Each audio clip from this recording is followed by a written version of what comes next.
Oh, Christina. Good Hi. guess. Hey, how are you? I'm good, thank you. So thanks for your email. Looks like just what we need. You got one, two, three, 4 points. You ready to go through them? That'd be great. Yeah, yep. Yeah. So Do you want to eligible. ask me Yeah. questions? Or... hmm hmm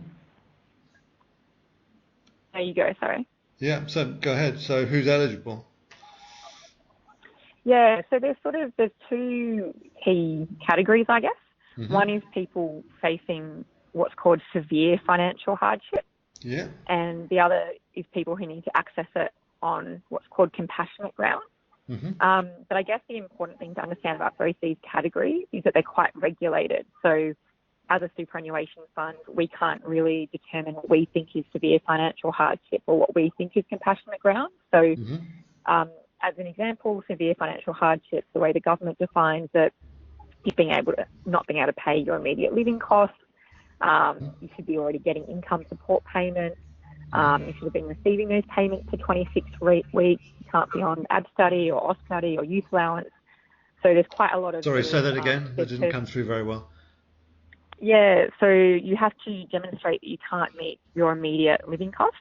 Yeah. So this isn't about paying off past debt, it's about not being able to meet current costs. Yeah. You already need to be on government income support, and you need to have been on that for 26 weeks in a row. Yeah.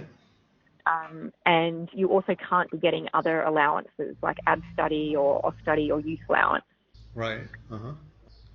Okay. So they're relatively strict criteria. So as a fund, we can really support people to get the best possible application in to meet those requirements. But obviously, they're quite restrictive requirements in terms of that definition. Yeah. And then in terms of compassionate grounds, that covers things like if you need medical treatment or if a dependent requires urgent medical treatment. Or if you need to make a payment on a loan to stop you from losing your house as well, that can count. Right. Um, You mean to or if, stop you having to be evicted or default on your mortgage? Is that what you yeah, mean? yeah, to default on your mortgage, Yeah. exactly. So again, you hmm can't pull it out to buy a house, but if you already have a home and you're at risk of losing it, you can withdraw the money. hmm Also, if you or a dependent needs to make modifications to their home or vehicles because of a severe disability, um, and then expenses relating to somebody's death, so funerals, those kind of things. So again, they're quite defined, those hmm grounds. Right. So we often get calls from people who might have, other reasons that pull at your heartstrings, but if they don't sort of meet those direct criteria, you can't do too much. Certainly. The government also, we're a superannuation fund that's focused on supporting women. So another key issue for women around this is domestic violence.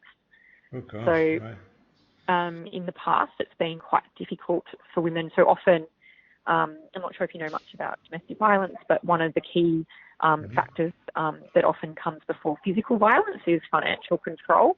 So Right. often women who are fully in actual abusive relationships don't have access to their finances. Gosh. They don't have access to the household's money source. Right. And so often these women seek to pull out their superannuation to cover their immediate needs. hmm But in the past, that's been quite hard as a superannuation fund to provide that because they haven't met either of those two criteria. Right. So the government last year has announced that they're going to bring in changes to make it easier to access superannuation if Mhm. you're suffering domestic violence as well. Right. Okay.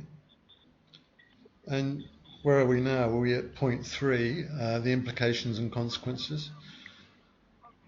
Yeah, so I think this is the really important one. So obviously the government's made it quite restricted because superannuation is obviously to support your retirement, and often when people pull out money to fund immediate or prevent immediate hardship, they are really kicking that hardship down the road if they're Right. pulling out their superannuation. Right. Again, this particularly impacts women. So women retire with around 47% less superannuation than men. Yeah. And single women are actually the fastest growing, single women over 60 are actually the fastest growing group of homeless people in Australia. And so when we look at those kind of statistics, they're really the result of what happens when people don't have any superannuation balances. So especially around domestic violence, it's obviously not a great situation that women should be forced to pull their super out to cover immediate needs. So the implications is really about what happens later on in life. We know that the old age pension does not provide adequate financial security to live comfortably. It's very basic. So the real risk is that people end up living below the poverty line once they finish work if they don't have adequate superannuation. So particularly around domestic violence, we would like to see, rather than women pulling the money out of people, the government making that easier, like maybe thinking about how the government can provide loans or cash assistance to support women in that situation. Okay. And you talk about kicking the can down the road. So your last point, other steps to avoid this dreadful dire measure, Well, I think firstly something that people often don't realise is that because of the strict controls around accessing this superannuation, is that even in cases where people are eligible, it often takes a month or more to have that money transferred to them. So it's really not a good immediate solution anyway. And so, people should really look at it as a last resort. So accessing, there's different state-based financial hotlines that people could access, and we would really advise people to access financial counselling support to help them think about or help them work through other ways that they can make ends meet during periods of financial hardship. Right. And really anywhere only in particular, access is there any organisation? Is there any organisation in particular you'd recommend other than your own? Let me just. I only know the Victorian one. Well, I can Google it. It's just. I'm just trying to. It's just.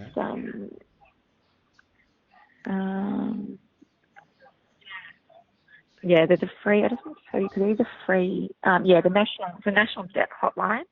Right. That sounds good. So that's 1-800-007-007. So that's obviously a debt hotline, but they're obviously trained financial counsellors to support people seeking immediate assistance. So that's like a good national one. That's snappy, I like that. Good. I can send you, if you give me your email, I've actually got a whole list of all of them, so I can send them to you if you wanted to include them. It's just dwreporter@gmail.com. Very simple. Okay. dwreporter. That's my Gmail. Yeah. Okay, good. Is there anything you'd like to add to that, Christina? What else on this topic? No, I think that's kind of covered it, actually. It's been an education. Thanks. That's super illuminating. Thanks very much for your time, Christina. Appreciate it. Thank you very much. All right, no worries. Bye.